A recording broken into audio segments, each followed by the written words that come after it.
24 सितंबर 2007 रात के करीब 11:30 हो रहे हैं। जोगिंदर शर्मा बॉल लेकर दौड़ रहे हैं। पिछली बॉल पर ही मिसबाह उल हक ने छक्का मारा है।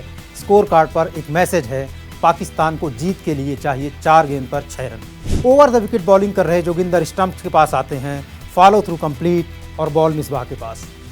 मिसबाह पहले से ही पीछे की तरफ शॉट खेलने का मन बना चुके हैं। वह ऑफ स्टंप की तरफ मूव करके बॉल को पीछे मारते हैं। बॉल हवा में जाती है और उसके नीचे होते हैं श्रीसंत। इधर बॉल श्रीसंत के हाथों में, उधर करोड़ों भारतीयों के रोंगटे खड़े हो जाते हैं। फ्रैक्शन ऑफ सेकेंड तक वह जैसे सब कुछ भूल चुके हों। किस्सों कहानियों में 1983 वर्ल्ड कप की जीत का जिक्र सुनने वाले भारतीय खुशी से झूम उठते हैं। सिनेमा घरों, चौराहों, गली के नुक्कड़ों, छतों, घर के कमरों, घाटों पर जश्न मनना शुरू हो जाता है। ऐसा जश्न एक बड़ी आबादी ने इससे पहले कभी नहीं देखा था। सामूहिक जश्न, जैसे हर क्रिकेट प्रेमी की व्यक्तिगत उपलब्धि का जश्न हो। ये जश्न चैंपियन होने का जश्न था। T20 वर्ल्ड कप में भारतीय टीम के चैंपियन बनने का जश्न। 15 साल बीत जाने के बाद भी उसकी खुशियां हर भारतीय के चेहरे पर साफ तौर पर दिख जाती हैं। क्रिकेट के तकरीबन 150 साल के इतिहास में यह अकेला साल है जब मेंस क्रिकेट में 2 वर्ल्ड कप हुए। 28 अप्रैल 2007 को वनडे का फाइनल खेला गया। उसके 149 दिन बाद T20 वर्ल्ड कप का फाइनल। वनडे वर्ल्ड कप में बुरी तरह से बाहर हो चुकी टीम T20 वर्ल्ड कप की चैंपियन बनती है। वह भी तब जब उस टीम में तत्कालीन भारतीय क्रिकेट के पर्याय सचिन तेंदुलकर, सौरव गांगुली, राहुल द्रविड़, अनिल कुंबले और जहीर खान नहीं होते हैं। तो T20 वर्ल्ड कप के किस्सों की शुरुआत पहले वर्ल्ड कप से ही। जब हम पहले T20 वर्ल्ड कप की बात करते हैं तो इसके आगाज से अंजाम तक हर पल की अनगिनत कहानियां हैं। पहली बार किसी एक वर्ल्ड कप में भारत और पाकिस्तान 2 बार भिड़े।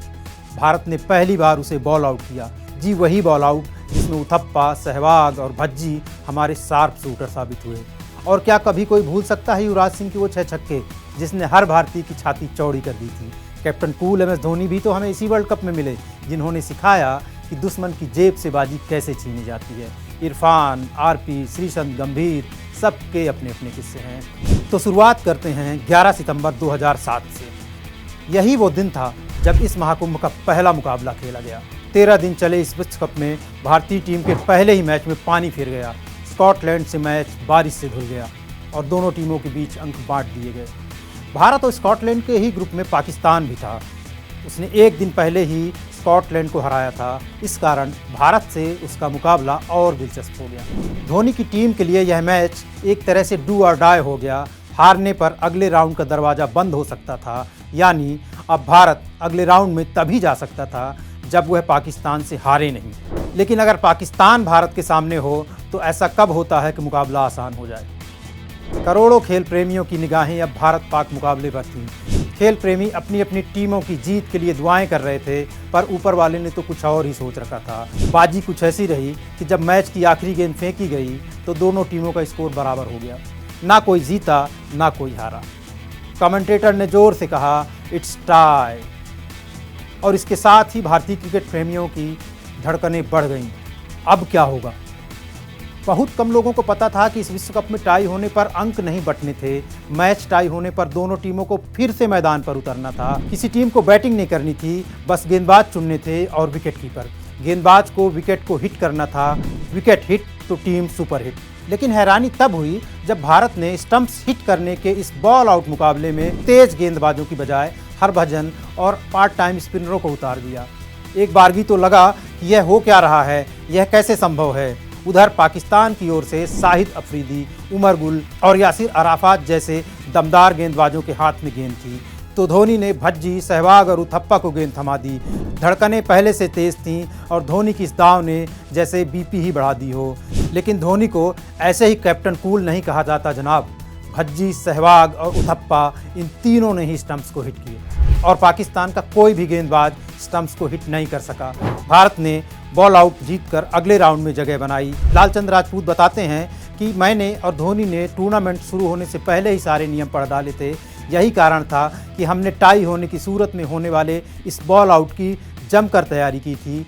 5-5 खिलाड़ियों को ग्रुप में बांटकर प्रैक्टिस की गई थी। यही प्रैक्टिस रंग लाई थी। अगले पड़ाव पर यानी सुपर 8 में भारत के सामने मेजबान दक्षिण अफ्रीका, इंग्लैंड और न्यूजीलैंड की टीमें थीं। लीग स्टेज की तरह सुपर 8 में भी भारत को पहले ही मैच में तब झटका लगा जब वह न्यूजीलैंड से हार गया। इसके साथ ही उसके बाकी दोनों मुकाबले फिर से डू एंड डाई जैसे हो गए। अगर सेमीफाइनल में जगह बनानी थी तो इंग्लैंड और दक्षिण अफ्रीका को हराना था, पर जैसे धोनी के धुरंधरों को ऐसे ही दबाव का इंतजार रहा हो। न्यूजीलैंड से हार के 2 दिन बाद भारतीय टीम ने इंग्लैंड के सामने 218 रनों का पहाड़ खड़ा कर दिया। भारत की ओर से टॉप स्कोरर तो वीरेंद्र सहवाग रहे, लेकिन शायद ही अब यह बात किसी को याद हो, क्योंकि उस मैच में युवी नाम का ऐसा तूफान आया था जो आज भी स्टुअर्ट ब्रॉड की रूह कपा देता होगा। जी बिल्कुल, यही तो वह मैच था जिसमें ब्रॉड ने अपने साथी की स्लेजिंग की कीमत चुकाई थी। माजरा यह था कि जब युवराज बैटिंग कर रहे थे तब फ्लिंटॉफ ने उन्हें कुछ अपशब्द कह दिए। युवराज भी कहाँ पीछे रहने वाले थे, उन्होंने भी इस अंग्रेज को उसी की भाषा में जवाब दिया। अंपायरों ने बीच बचाव कर खेल तो आगे बढ़ा दिया, पर युवराज का गुस्सा 7वें आसमान पर था।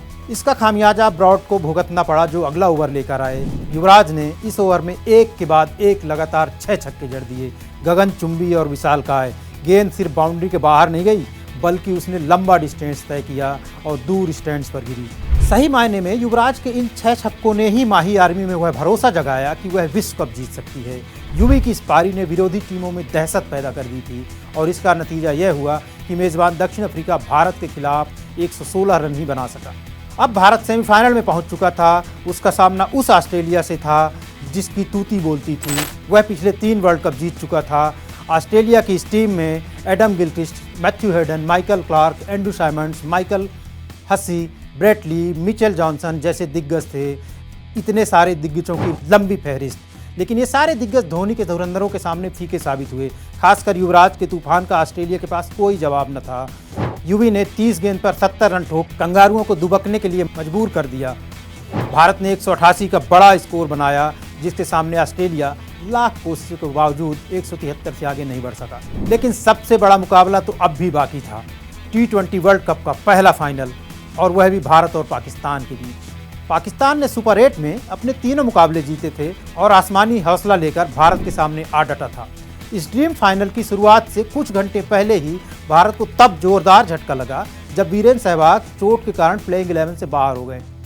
अब सहवाग की जगह 2 ही विकल्प थे, या तो दिनेश कार्तिक को प्लेइंग 11 में शामिल किया जाए, या सरप्राइज पैक के तौर पर यूसुफ पठान को उतार दिया जाए।